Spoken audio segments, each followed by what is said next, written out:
Welcome to the Exact Digital Podcast, the show where we dive into how digital marketing agencies are using paid media to drive real growth for their clients and for themselves. From planning to ROI and everything in between, we uncover the strategies, stories, and systems that set agencies apart. Each episode, we'll talk with agency leaders who are innovating with paid media, scaling their businesses, and delivering results that matter. Whether you're looking to expand your services or sharpen the edge of your current offerings, you're in the right place. Let's get into it. Good afternoon, everyone. This is Tasha Grantham with this episode of our Exact Marketing Digital Podcast. And today I have Mr. Tyler Jacobson with us, and he is the Director of Marketing of Hybrid Marketing Co. Welcome, Tyler. How are you? I'm great, Tasha. Thanks for having me. Absolutely. So tell me a little bit about yourself and a little bit about your agency. Yeah, absolutely. We'll start with myself, which is I've been doing marketing in one form or another since I was in high school. If I'm going to be completely frank, I was making posters for my bands and designing logos and things like that. And I didn't start doing it professionally until I was vice president of a web hosting company. And that started in about 1997. And the web hosting company was a startup, and we moved from 200 paid customers to a top 1% of web hosting companies in the world by the time I left. When it was time for me to go, I thought about all the different hats that I wore and where I felt the most success and really enjoyed myself. And it was marketing. And so I had a friend who owned a marketing agency, brought me on to essentially be a face to the SEO offering, but within a very short period of time, ended up becoming the head of digital over there and really building out their digital offering for their clients. And so I've been in marketing for about 10 years. I've owned my own agency. When I owned my own agency, I was working with hybrid marketing. And as that relationship got closer and closer, we ultimately just merged. And here I am today after being here since 2020. So I've been here about a little over 5 years. And so Hybrid Marketing Co., we are a cannabis marketing agency, and we do everything from the companies that sell seeds to the companies that make processing and packaging equipment to the brands that ultimately end up on dispensary shelves, and we market the dispensaries as well. That's awesome. So we're going to go ahead and address the elephant in the room, because cannabis is what I call an animal unto itself in the marketing world. And there is just so much nuance that is associated with marketing cannabis. Can you speak to that a little bit? Because, I mean, that's a whole section to itself, I think, probably. Yeah, it probably is. And quite honestly, I've been working in it long enough to where I feel like I might actually be blind to some of the things that we can't do just because of the way that we operate. The biggest thing about cannabis is that organically you're not really working with too many shackles. And that's a good thing. Of course, you're going to have compliance that you have to think about, like what can the dispensaries show on their windows? What is their proximity to schools, churches, and places like that? But organic is really at the heart of a lot of dispensaries and cannabis marketing in general.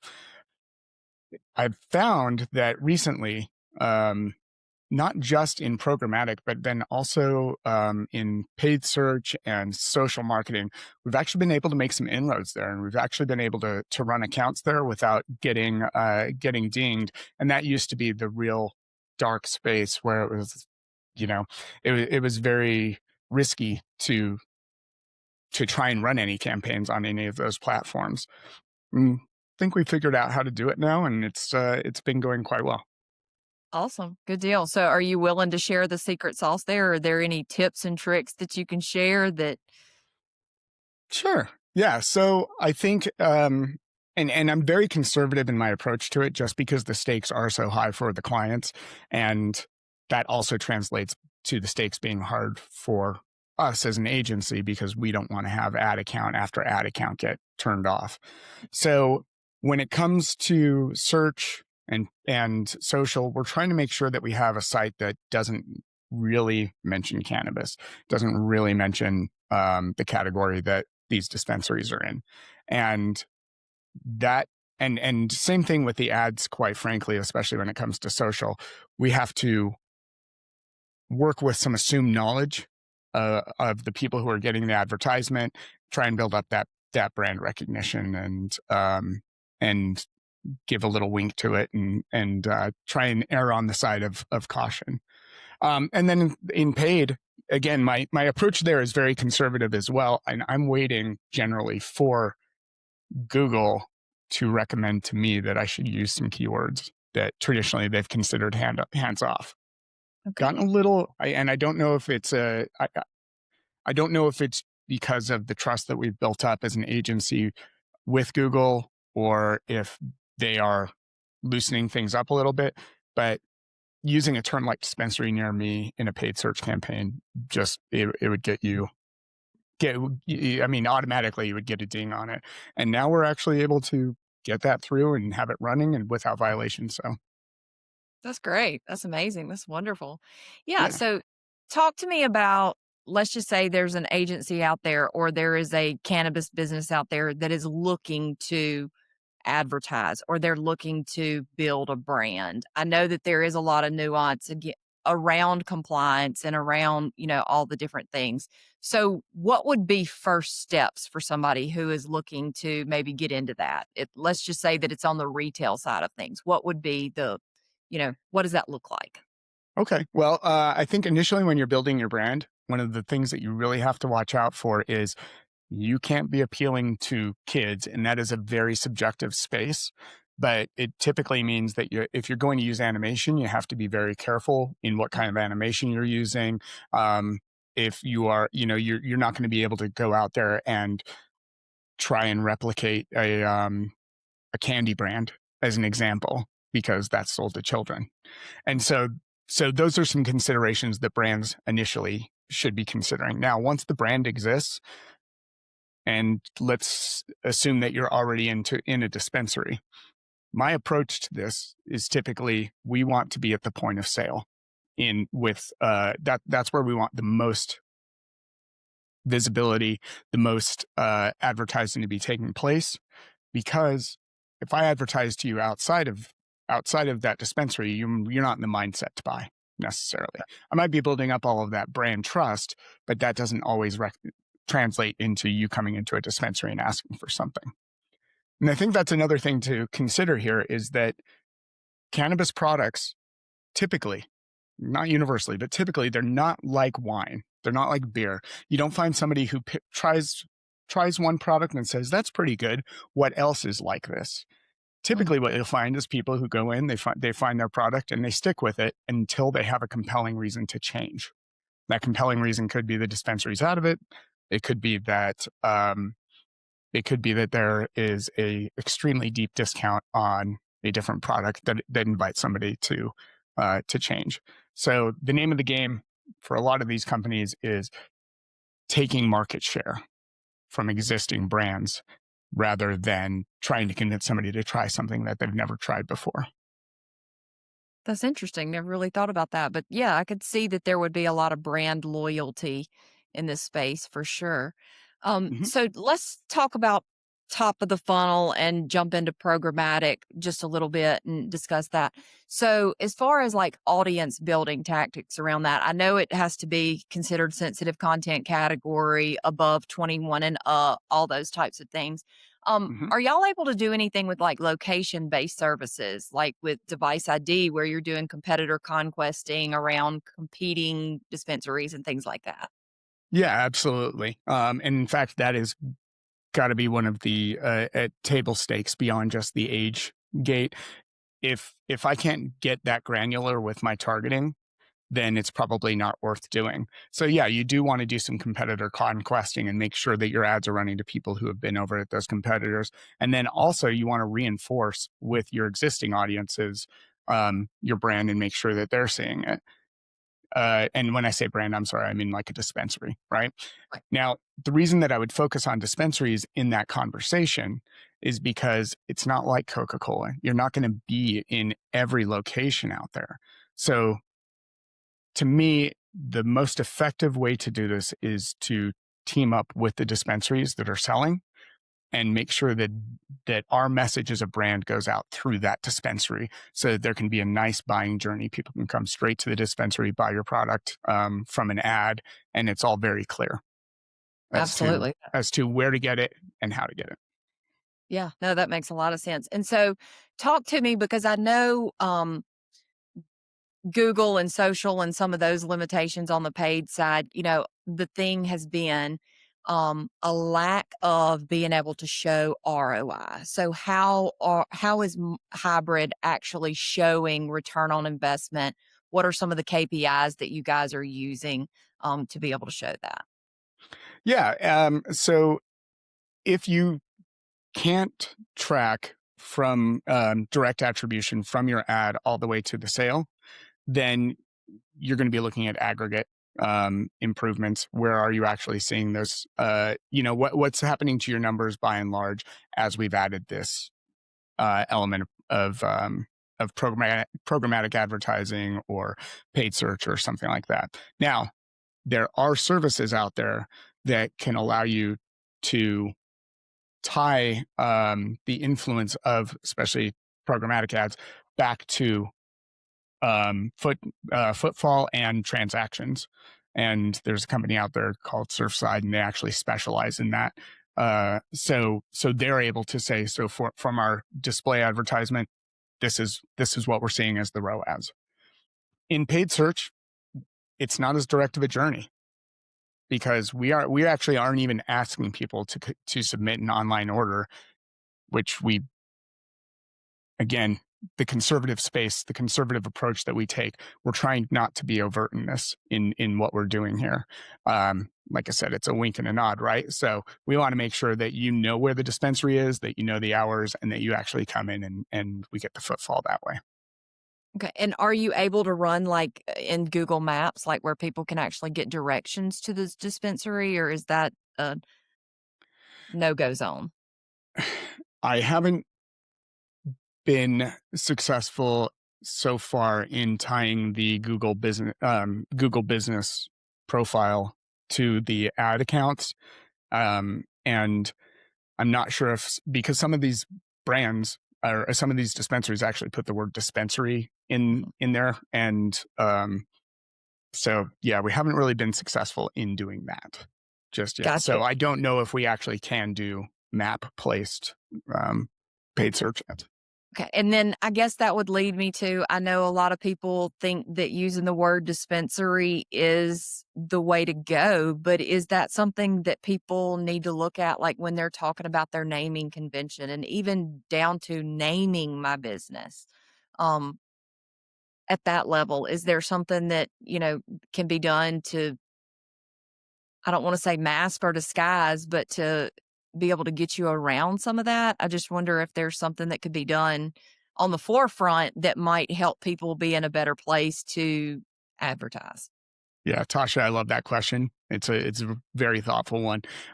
So I think that use dispensary in your name because ultimately that's what people are going to be searching. But I will segment that out between your paid campaigns and your organic campaigns. So your organic campaigns, 100% use dispensary in your name, and make sure that when somebody is searching for those, you have a relevant result there. I also recommend that if you're going to do some ads, say paid search ads, it might be worthwhile to get a DBA, and that excludes the word dispensary. So again, when somebody searches dispensary near me, you do show up as a paid search, but you don't have any terms in there that might be violating as it shows the headlines and descriptions and things like that. Absolutely. I think that's wise word of advice. I will tell you that out of all the different types of advertising that we have run, I can tell you that it feels like cannabis is one of the most regulated. And you almost feel like you hit so many roadblocks And so, I mean, I definitely think that this is a space where somebody can really benefit from expertise. And I feel like a lot of times we work with lots of different agencies in our day to day, and sometimes those agencies will have a cannabis client that will actually come to them and say, hey, we need help. I Mhm. almost feel like this is where you have to get the expertise early and start in the way that you mean to go rather than actually go and hit all those roadblocks and have all the headaches and everything that can happen and all the pitfalls, or having an ad account blocked or, having your presence banned and all those types of things. Because as an agency, that can get you in trouble with not just this particular client, but in an overall setting of clients that maybe are even outside the cannabis area. And so, if an agency has a client that comes to them that's in the cannabis space or is looking to open a cannabis style business and they just needed to get in touch and get some expertise, what does that scope of work look like? How do you partner with these brands? You know, Talk to me a little bit about what the roadmap looks like for this. Yeah, absolutely. And by the way, when it comes to programmatic and like you said, all those regulations, that's why it's so good for us to have good programmatic partners who have already gone out there, made those deals, and enabled us to be able to say, yes, we can run these ads. Um, Absolutely. I feel like you guys put in much more work on that side than the agencies that you serve do, and I can tell you we Yes. all appreciate it. The roadmap, it's really going to start with, okay, what is the realistic goal that we can achieve here? So if you're coming in to a marketing agency, you're saying that we want to work because we need growth. Okay. Are you on the same block as 4 or 5 different dispensaries? Is anybody going to that block at all? Really understanding the landscape of what you're up against is and creating realistic goals. It's a great way to start out. From there, we want to see what assets already exist. Are you a brand that's up and running, or do you just get your license and you're going to be coming? And do we have to start developing a brand around it, or are we working with what we already have? Um, and then from there, and this is true pretty much no matter what client I work with. I want to know goals, budgets, but I also want to know, why do you believe you're not achieving those goals today? Where do you, as a business owner, see that roadblock? Because just coming in cold, you're going to have better information about that than we do, and we can validate or invalidate that. And then the other thing is the people who are coming in. Who are those people, and why is it working for those folks? But you can't get to that goal. So that's when it starts turning into strategy. Do you have a problem with awareness? Are you getting footfall, but people are only coming in once? Like, really, what is that problem that we have to solve to get you to those business goals through a marketing space? And a lot of people actually come in, and this might be a question that would be coming up. A lot of people come in asking for social media. We want you to run the social, and you might want us to do that, but that doesn't always equal success when it comes to organic social. You might see brands out there that you think are killing it, but it doesn't necessarily mean that they are making bank because of that tactic. So, yeah. That makes a lot of sense. One other question I do have is that I know that, look, Colorado versus the state of Mississippi versus Mhm. California versus New York. Talk to me a little bit about how that just changes so drastically from state to state and knowing the laws of each state and how important that is. Yeah, knowing the laws really is very important. But you also have a difference in licenses and how many licenses they've put out there. Are you having to deal with a black market situation where and it's called legacy, but for the purposes of our conversation here and making sure that everybody understands what we're talking about. In New York, there are unlicensed dispensaries in New York City all over the place. And they look amazing. There's a lot of good, they put time and effort in, not just into their space, but into their brand. So when I went out there in September of 2023, I think it was, if I remember the numbers right, it was like they had over 1,000 unlicensed dispensaries in New York, and they had 9 licensed ones, 11 licensed ones. So your likelihood of actually going into an unlicensed dispensary and having an experience there was much greater. And that also means that those licensed brands are up against, who have to follow rules and they have to follow regulations, are up against the Wild West. And that can be really tough. Wow. So, Yeah. When I'm sitting here thinking, just as a consumer, also thinking of like an unlicensed dispensary, that's actually scary from a health standpoint as well.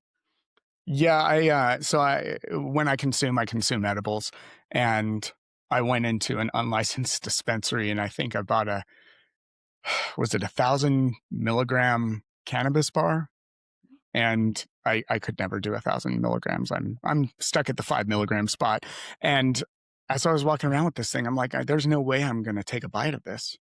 There's no regulations around this. I have no way of knowing that what's on the package is actually what's inside. So Right. yeah, I was very reluctant, and that might be because I come from Colorado, and most everything around here is licensed. So it's really not the same problem that you're going to find in a California or a New York market. Yeah, absolutely. Yeah. Being in Mississippi, we just very recently got approved for medical marijuana, but Hmm. recreational marijuana is still, off limits. And so a lot of the dispensaries, it's more considered for the medical side. So can you talk to how that changes from state to state as well? Yeah, and you do have the same customer journey, and I think that's the most important part of this in those states that are medical regulated, because people have to get their card first before they can ever go in there. And some states they have looser rules than others. So it might be Mississippi, if I'm remembering correctly, where we had a client where they could refer you and you could have a video visit in that same visit, and then get issued a card and buy. But you have that barrier to entry there in the medical market that you don't have in, obviously, the recreational market. The other thing in Colorado, at least, is that when you have a medical card, that you can buy more potent product, Oh, and so it's a little less restricted here. Um, but yeah, it all comes back to that customer journey and understanding where are roadblocks for your specific dispensary based on your state, and knowing that all of your competitors, theoretically, as long as they're not legacy market competitors, knowing that they all have those same roadblocks. So how are we going to win that business for our dispensary? What's going to be that compelling moment that gets people in? absolutely. Well, I will tell you one of the major takeaways that I take from this is that, there are lots of types of agencies out there. And if you're a branding agency or a creative agency, I think just based on this conversation, that it's very easy to take away from this that there are a lot of nuances. And if you have a cannabis client who comes to you, who's seeking advice, I could see very clearly that one of those creative or branding agencies would need the expertise of somebody who strictly plays and knows all the nuances of the cannabis market and cannabis marketing. So, um, if somebody is in that situation and they want to get in touch with you guys, Mhm. um, can you tell me what the best way to get in touch is? Absolutely. Come to our website, hybridmarketingco.com, and fill out an inquiry. That's the first and best way to do it. But of course, if reach out to me, Tyler at hybridmarketingco.com, and happy to pass along any inquiries you might have to our team. Wonderful. That's great. Well, I really appreciate your time with us today. And any other takeaways that we need to know before we sign off? Uh, I am seeing things loosen up, and I think that's ultimately a blessing for the industry and for the consumer. But as you said, there's going to be pitfalls all around. And so to have somebody who can sherpa you into a really strong position, that's um, that pays for itself quite quickly. Absolutely. Totally agree. Tyler, thank you so much for your time today. I appreciate you being with us on the Exact Marketing Advice podcast, and I hope you have a great evening. Thank you, Josh.